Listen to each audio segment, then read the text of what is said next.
Hi friends, ಎಲ್ರಿಗೂ ಶುಭೋದಯ. Good morning.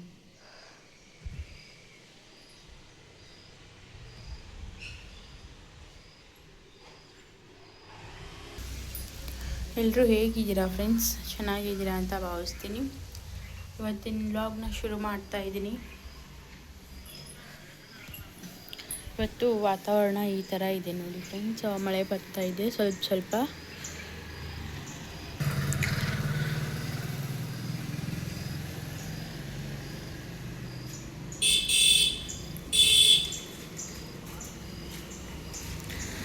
ತುಂಬ ಜೋರೇನಿಲ್ಲ ಫ್ರೆಂಡ್ಸ್ ಮಳೆ.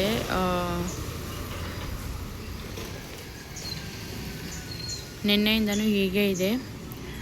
ಬಾಗಲಕೋಟೆ ಕ್ಲೈಮೇಟ್ ಎಲ್ಲನೂ ತುಂಬಾ ಚೆನ್ನಾಗಿದೆ ಫ್ರೆಂಡ್ಸ್. ನಿಮ್ಮ ಕಡೆ ಹೇಗಿದೆ ಕ್ಲೈಮೇಟು ಎಲ್ಲ ಅಂತ ಕಾಮೆಂಟ್ ಹಾಕಿ. ಈ ವರ್ಷ ಜಾಸ್ತಿ ಮಳೆಯೂ ಆಗ್ತಾಯಿಲ್ಲ. ಇವಾಗ ನಾನು ಟೈಮ್ ಬಂದು 6:30 ಆಗಿದೆ ಫ್ರೆಂಡ್ಸ್. ಇವಾಗ ಸ್ವಲ್ಪ ವರ್ಕೌಟ್ ಮಾಡಿಬಿಟ್ಟು ಇವಾಗ ಹೊರಗಡೆ ನಾವು ವಾಕ್ ಹೋಗೋಕ್ಕಾಗಲ್ಲ ಫ್ರೆಂಡ್ಸ್ ಈ ಮಳೆಯಲ್ಲಿ. ಅದಕ್ಕೋಸ್ಕರ ನಾನು ಥ್ರೆಡ್ಮಿಲ್ಲಲ್ಲಿ ವಾಕ್ ಮಾಡ್ತೀನಿ ಫ್ರೆಂಡ್ಸ್.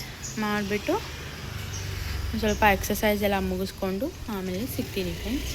ಇದಿಷ್ಟೊಂದು ದೊಡ್ಡದು ಮರ ಇದೆ ನೋಡಿ ನಮ್ಮ ಮನೆ ಮುಂದ್ಗಡೆನೇ.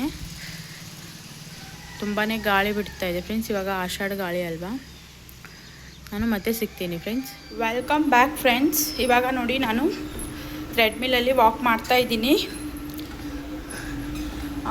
ಇವತ್ತು ನಾನು ಹೊರಗಡೆ ಹೋಗಬೇಕು ಅಂತಂದರೆ ವಾಕ್ ಚೆನ್ನಾಗಿ ಪ್ಲೇಸ್ ಇದೆ ಫ್ರೆಂಡ್ಸ್ ಇಲ್ಲಿ ನಮ್ಮ ಮನೆ ಹತ್ರ. ಇವತ್ತು ಮಳೆ ಬರ್ತಾ ಇರೋದ್ರಿಂದ ನಾವು ವಾಕ್ ಹೋಗ್ತಾ ಇಲ್ಲ ಫ್ರೆಂಡ್ಸ್. ಅದಕ್ಕೋಸ್ಕರ ಥ್ರೆಡ್ಮಿಲ್ಲಲ್ಲೇ ವಾಕ್ ಮಾಡ್ತಾ ಇದ್ದೀನಿ. ಯಾರಿಗಾದರೂ ಈ ಥ್ರೆಡ್ಮಿಲ್ ಲಿಂಕ್ ಬೇಕಿದ್ರೆ ನಾನು ಡಿಸ್ಕ್ರಿಪ್ಷನ್ ಬಾಕ್ಸಲ್ಲಿ ಹಾಕಿರ್ತೀನಿ ಫ್ರೆಂಡ್ಸ್. ಚೆನ್ನಾಗಿದೆ ಫ್ರೆಂಡ್ಸ್ ಇದು ಥ್ರೆಡ್ಮಿಲ್ಲು.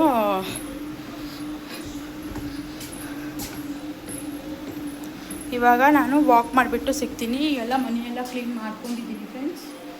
ಇವಾಗ ವಾಕ್ ಮಾಡಿಬಿಟ್ಟು ಸಿಗ್ತೀನಿ. Hi friends, welcome back. ಇವಾಗ ನೋಡಿ ನಾನು ಎಲ್ಲ ಎಕ್ಸಸೈಸ್ ವರ್ಕೌಟ್ ಎಲ್ಲ ಮಾಡಿಬಿಟ್ಟು ಇವಾಗ ಸ್ನಾನ ಮಾಡಿ ಪೂಜೆ ಎಲ್ಲ ಮಾಡ್ಕೊಂಡಿದ್ದೀನಿ ಫ್ರೆಂಡ್ಸ್. ಇವಾಗ ನಾನು ತಿಂಡಿ ಮಾಡ್ಕೊಂಡಿದ್ದೀನಿ. ಗಂಜಿ ಮಾಡ್ಕೊತೀನಿ ಫ್ರೆಂಡ್ಸ್ ನಾನು. ಈ ಗಂಜಿ ಬಂದುಬಿಟ್ಟು ಎಲ್ಲ ಮಿಲೆಟ್ಸು ಕಾಳುಗಳು ಇರುತ್ತೆ ನೋಡಿ ಫ್ರೆಂಡ್ಸ್. ಎಲ್ಲನೂ ತೊಳೆದು ವಾಶ್ ಮಾಡಿಬಿಟ್ಟು ಒಣಗಿಸಿ ಮತ್ತು ಸ್ವಲ್ಪ ಡ್ರೈ ಫ್ರೂಟ್ಸ್ ಹಾಕಿಬಿಟ್ಟು ಅದನ್ನ ಪೌಡರ್ ಮಾಡ್ಕೋಬೇಕು ಫ್ರೆಂಡ್ಸ್. ಅದು ರೆಸಿಪಿ ಬೇಕಿದ್ದರೆ ನೀವು ಕಮೆಂಟ್ ಮಾಡಿ, ನಾನು ಖಂಡಿತ ನಿಮ್ಮ ಜೊತೆಗೆ ಶೇರ್ ಮಾಡ್ಕೋತೀನಿ. ಅದನ್ನು ಗಂಜಿ ಕುಡಿತೀನಿ ಫ್ರೆಂಡ್ಸ್. ಮಧ್ಯೆ ಏನಾದರೂ ಹೊಟ್ಟೆ ಹಶು ಅಂತ ಅನಿಸಿದರೆ ನಾನು ಫ್ರೂಟ್ಸು ಅದನ್ನೆಲ್ಲ ಮಧ್ಯೆ ತಿನ್ಕೊಂಬಿಡ್ತೀನಿ. ಮತ್ತು ಮಧ್ಯಾಹ್ನ ಡೈರೆಕ್ಟು ಊಟ ಮಾಡ್ಕೋತೀನಿ ಫ್ರೆಂಡ್ಸ್. ಮತ್ತು ಪ್ಲೀಸ್ ಯಾರೆಲ್ಲ ಈ ವಿಡಿಯೋ ನೋಡ್ತಾ ಇದ್ದೀರಾ ಪ್ಲೀಸ್ ಸಬ್ಸ್ಕ್ರೈಬ್ ಮಾಡ್ಕೊಂಡು ಸಪೋರ್ಟ್ ಮಾಡಿ ಅಂತ ಕೇಳ್ತೀನಿ ಫ್ರೆಂಡ್ಸ್. ಮತ್ತು ಯಾರೆಲ್ಲ ಸಬ್ಸ್ಕ್ರೈಬ್ ಮಾಡ್ಕೊಂಡು ನೋಡ್ತಾ ಇದ್ದೀರಾ ಪ್ಲೀಸ್ ವಿಡಿಯೋ ಇಷ್ಟ ಆದರೆ ಲೈಕ್ ಮಾಡೋದನ್ನು ಮರಿಬೇಡಿ ಫ್ರೆಂಡ್ಸ್. ಬನ್ನಿ ಇವತ್ತಿನ ಬ್ಲಾಗ್ನ ಕಂಟಿನ್ಯೂ ಮಾಡ್ತೀನಿ. ಇವಾಗ ನೋಡಿ ಇದು ಗಂಜಿ ಮಾಡ್ಕೊಂಡಿದ್ದೀನಿ. ಈ ಗಂಜಿನ ಕುಡಿದ್ಬಿಟ್ಟು ಸಿಗ್ತೀನಿ ಫ್ರೆಂಡ್ಸ್. ಇದು ಒಂದು ಸ್ಪೂನು ಪೌಡರ್ಗೆ ಒಂದು ಗ್ಲಾಸ್ ನೀರು ಹಾಕೋದು ಫ್ರೆಂಡ್ಸ್. 1 ಗ್ಲಾಸ್ ನೀರು ಚೆನ್ನಾಗಿ ಕುದಿಸ್ಬೇಕು. ಇದನ್ನು ಗಂಜಿ ರೆಡಿ ಆಗುತ್ತೆ. ಇವಾಗ ಇದನ್ನ ಕುಡಿದ್ಬಿಟ್ಟು ನಿಮ್ಮ ಜೊತೆಗೆ ಸಿಗ್ತೀನಿ.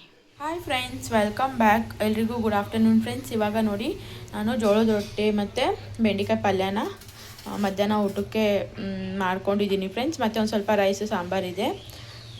ಇದು ರೈಸು ಸಾಂಬಾರಿದೆ. ಇದಿಷ್ಟು ತಿಂದ್ಬಿಟ್ಟು ಮಧ್ಯಾಹ್ನ ಊಟನ ಮುಗಿಸ್ಕೊತೀನಿ ಫ್ರೆಂಡ್ಸ್. ನಾನು ಈ ರೀತಿಯಾಗಿ ಬೆಂಡೆಕಾಯಿ ಪಲ್ಯ ಮಾಡ್ತೀನಿ. ಯಾರಿಗೆಲ್ಲ ಈ ರೆಸಿಪಿ ಬೇಕಿದ್ದರೆ ಪ್ಲೀಸ್ ಕಾಮೆಂಟ್ ಹಾಕಿ. ಒಂದು ದಿವಸ ನಾನು ರೆಸಿಪಿನ ಶೇರ್ ಮಾಡ್ತೀನಿ. ಇದು ಜೋಳದ ರೊಟ್ಟಿ ಫ್ರೆಂಡ್ಸ್. ಜೋಳದ ರೊಟ್ಟಿ ಜೊತೆಗೆ ಬೆಂಡೆಕಾಯಿ ಪಲ್ಯ ತುಂಬಾ ಸಖತ್ ಸೂಪರ್ ಕಾಂಬಿನೇಷನ್ನು. ಯಾರಿಗೆಲ್ಲ ಈ ವಿಡಿಯೋ ಇಷ್ಟ ಆದರೆ ಪ್ಲೀಸ್ ಲೈಕ್ ಮಾಡೋದನ್ನ ಮರಿಬೇಡಿ ಮತ್ತು ಸಬ್ಸ್ಕ್ರೈಬ್ ಮಾಡ್ಕೊಂಡು ಸಪೋರ್ಟ್ ಮಾಡಿ ಅಂತ ಕೇಳ್ತೀನಿ ಫ್ರೆಂಡ್ಸ್. ಮತ್ತೆ ಸಿಗೋಣ ನೆಕ್ಸ್ಟ್ ವ್ಲಾಗಲ್ಲಿ. ಅದದೇ take care, love you all, bye.